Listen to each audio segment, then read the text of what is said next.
Hello! Today's video is about a product that is being highly debated, and many people do not actually know that it has been developed here at Saddle Me, and this product is the RP Girth.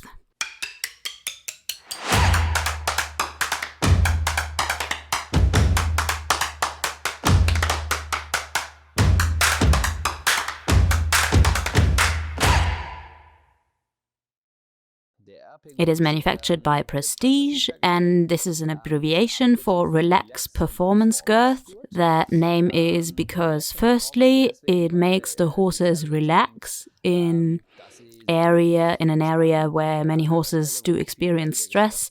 And secondly, performance, because unlike other girths, it does allow the horses to move more freely, breathe better. We have observed many of these kind of benefits.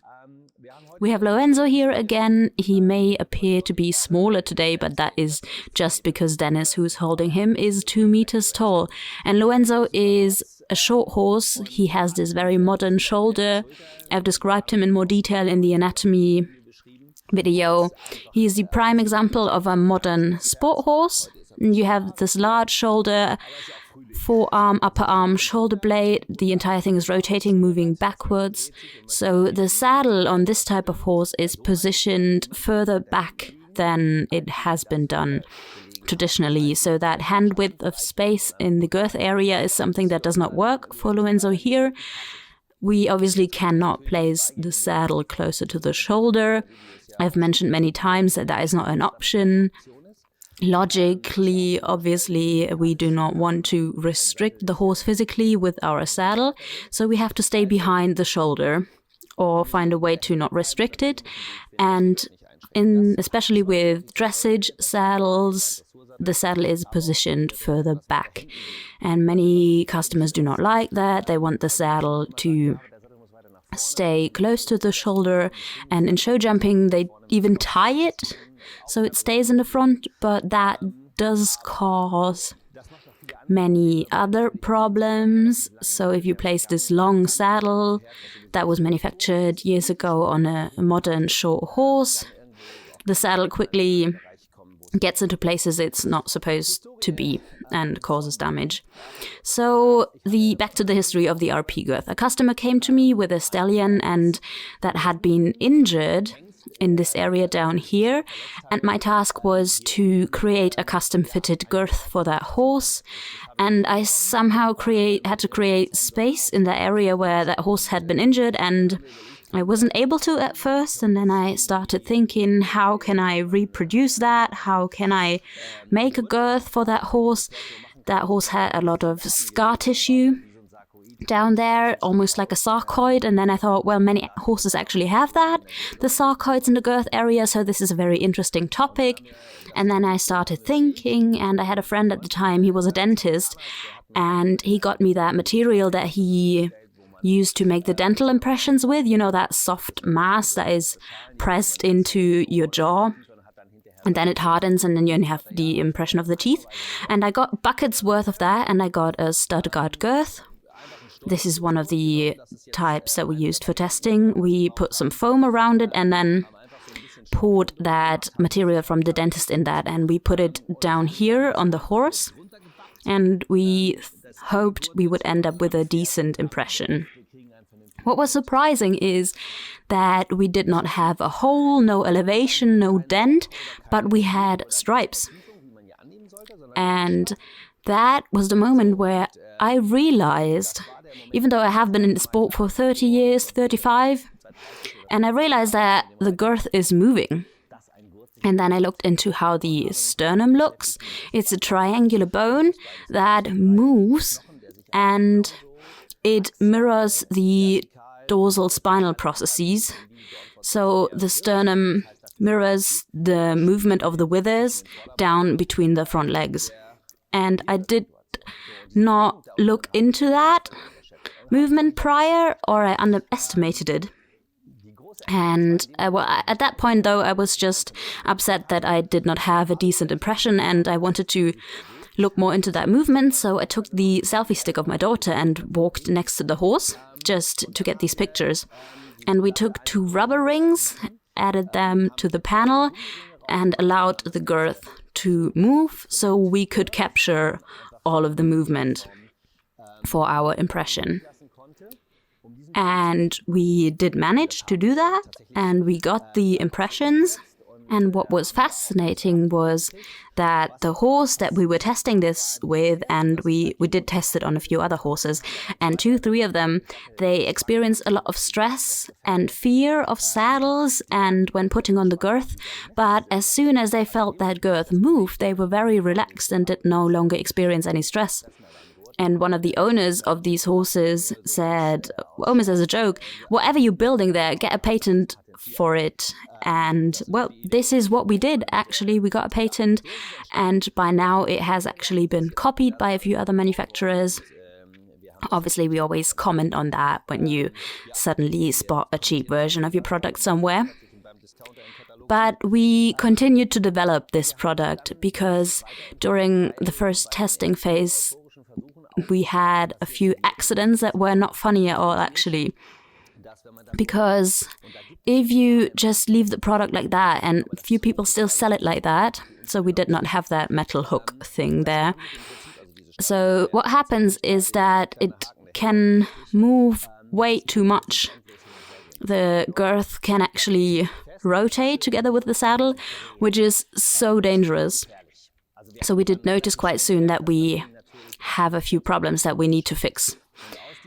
And this is how the first prototype was created. I still have that today. Together with the developers at Prestige, we created this T model. So this acts as a stopping element. We added some Velcro so we can have a better look at it, and then added the flat edge here.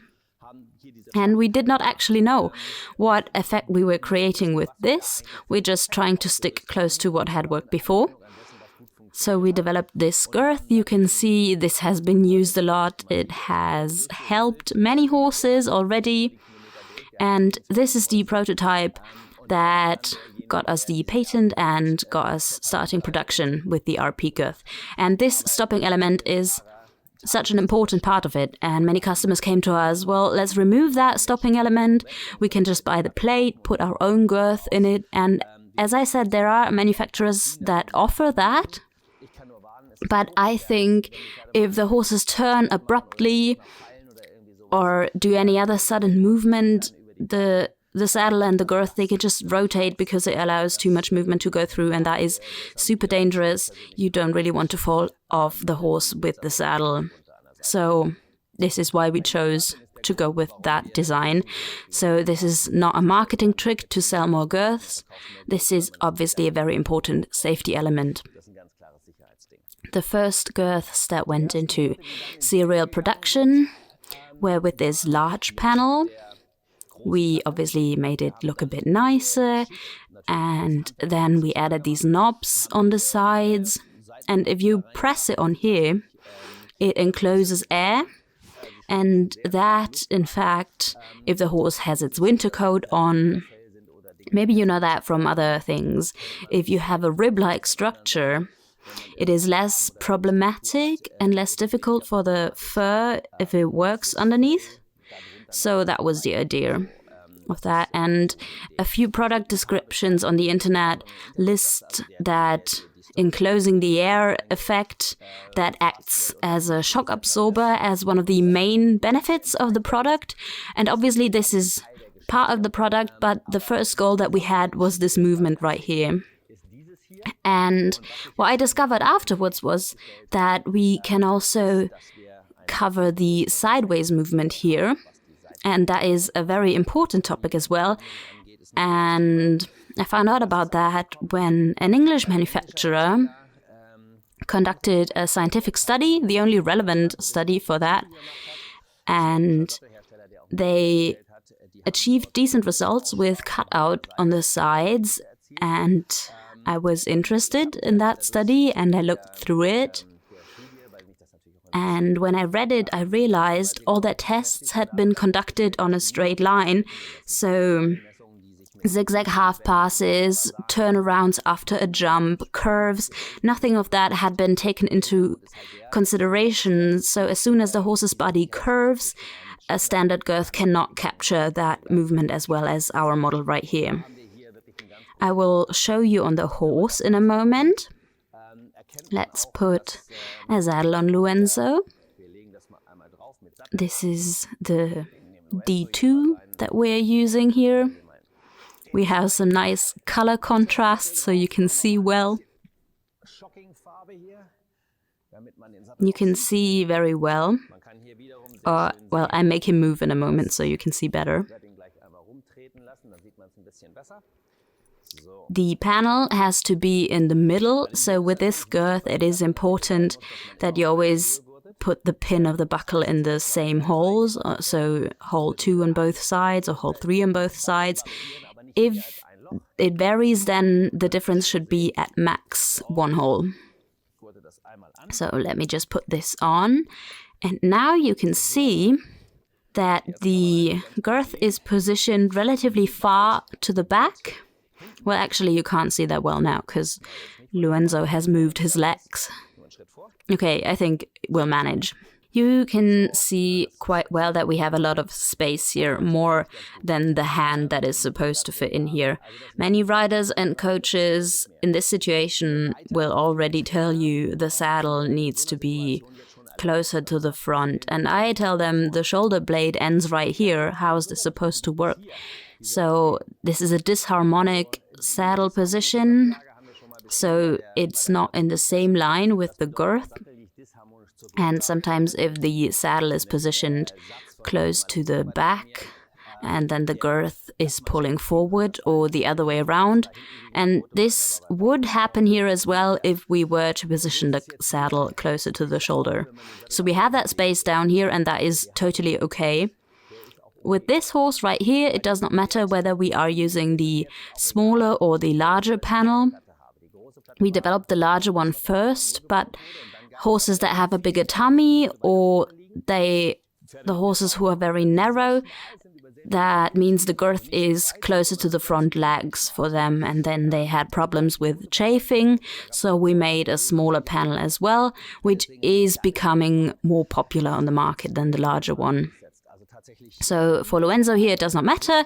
He feels fine with either of the plates, but the closer the girth is to the traditional, let's call it, position of the girth, then the better the horses will feel with the smaller panel. Something else I want to point out is that this panel is quite thick. It adds about 5 centimeters to your horse. So if you buy this type of girth, you'll need to get it 10 centimeters longer than the girth you would normally get. So if you usually buy a 75 girth for your horse, you need to get the 85 RP girth. Another thing I want to show you is that I can fit my hand in here, which is another benefit that we discovered randomly. And everyone who knows about acupressure, acupuncture can confirm that there are meridians running along there. And if you put the girth too close to them, it can cause stomach issues for the horse, even stomach ulcers. So we do not have that problem with this girth. Another thing I want to mention, this is the brachial plexus right here. This is a point where a network of nerves starts and they go in all different directions. And if the girth is too close to that point, the horses experience an insane amount of stress, and it has even been proven that the nerves can inflame from that. And this girth does not create any problems with this at all. And there are even more reasons why the RP girth has become one of the most popular girths in the world. The sternum in horses, like in us humans, is connected by bones in the front. So between rib 3 and 6, the sternum and the ribs are connected by bone. This is the traditional region of where I would place the girth. And even if I make the girth, if I fasten it very, very tight, tighter than you should, the horse can still survive that. It can deal with that because of that bone connection. Between rib 6 and 9, the connection is just by cartilage, so it is becoming softer. If I were to apply a strong force, I could actually move something. And after rib 9, the ribs are positioned freely. So if the girth is here, then I can squeeze the ribs together, and that could cause severe damage to the horse. So with these modern horses, there are many new problems that arise when it comes to girths, but not with this one. So in summary, that is the situation that we have with the RP Girth. So many benefits of this product were discovered at random, and it has been copied by other manufacturers as well by now. Few manufacturers are using a system with elastic strings. They achieve quite a nice effect with that, but in terms of quality, it doesn't convince me because it wears out relatively quickly. And then obviously there's the version of manufacturers who use the panel. However, they let the girth move way too much, and obviously that is very dangerous because they do not have that stopping element, which increases the risk that you fall, risk that I personally would not take, so I just can warn you, be careful with that. So this RP Girth has been around for 4 years, 5 years, and every year we sell more of them. Veterinarians and physiotherapists recommend it. We have a show jumping version, a dressage version, and soon there will be a Stuttgart version of it. And with all products that are new, after some time that they have been around, a few issues arise that I just want to mention real quick. One of them is, you can see that the panel is sticking out. It's sagging a little bit. Some people think that is not very aesthetically pleasing. So we are working on making that look nicer, but it does not impair the function at all. It is still fully functional like that. What did cause a problem or discomfort for some horses was if the girth area, the front and the back part of it, were quite different. So if the horse's shape was not very even, then the shape of the panel does change a little bit. It gets uneven. So this was the first generation of girths that we had. So functionally, there are no problems. But the panel is very soft, so it does change shape quite easily. And the newer models, we made the material stiffer, so it maintains the shape longer. And you can see, well, this example that I'm showing you right here, it is a very extreme one. This girth has been used a long time. However, this was the only issue that we were facing with this product. Then I just want to mention that the first few models allowed a lot more movement than the current ones. And if you had a horse that was more of a round build, or that was standing a bit crooked, then that was already too much movement and it was dangerous. So to make it safer, the newer models, the ones that have been produced in the last 2 years, they allow a little bit less movement of the girth. That was the RP Girth. It is a product that we thoroughly enjoy, and I just want to tell you that it is available in this normal or larger panel, and then also in the one that Lorenzo is wearing. Just want to show you the difference between these two. So the smaller plate compared to the bigger one, you can see there is quite a difference in size when you compare the pony plate to the regular model. So the smaller plate is better for horses that are of a more narrow build. That was it for the RP Girth. Ja, so viel zum RP-Gurt.